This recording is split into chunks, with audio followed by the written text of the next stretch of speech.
I'm Bea Bradsell, on-trade director at the Drink Cabinet, and I'm here today to talk to you about someone incredibly important to me, Richard Arthur Bradsell. Some people knew him as Dick, but I knew him as Dad.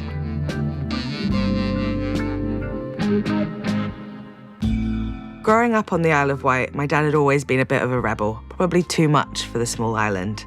He got into one too many wild parties, and his parents sent him up the road to work with his uncle in London at the Naval and Military Club.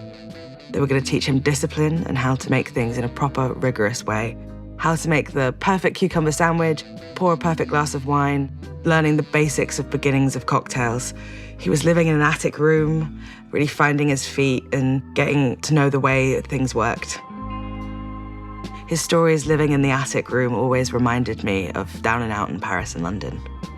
After he found his group of friends and explored more of the wider London bar scene, my dad started seeing that cocktails were only available in hotel bars and members bars, but not for the average person.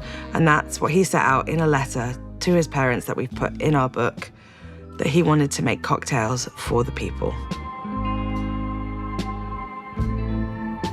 With the goals of cocktails for everyone in mind, Dad knew he couldn't do it alone. He needed a team behind him, and for that, he started a training program. He took inspiration from the discipline he learnt at the Naval and Military Club, paired that with the systems learned in his favourite cocktail books, such as The Fine Art of Mixing Drinks. Those, paired with the finest of ingredients, such as fresh juices that weren't commonly seen in the bar, made for his perfect cocktail.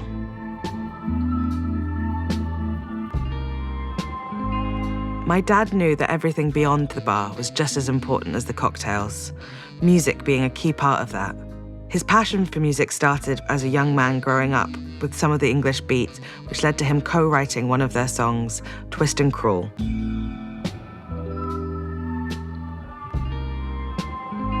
Getting involved with his guests was also a way for him to make sure they had the best experience, whether it was matchmaking or taking an interest in their projects. One of his early regulars at a bar called Detroit was a young Christopher Nolan, and he ended up being in his first film, The Following. Traces of my dad's drinks can be found the world over. Whether it be the Bramble, the Russian Spring Punch, the Carol Channing, or the Treacle, every bartender knows at least one of his serves. The epitome of that being the Espresso Martini. The story of the Espresso Martini has become fabled since its creation in 1985. While there are many different tales, I'm here to tell the true one.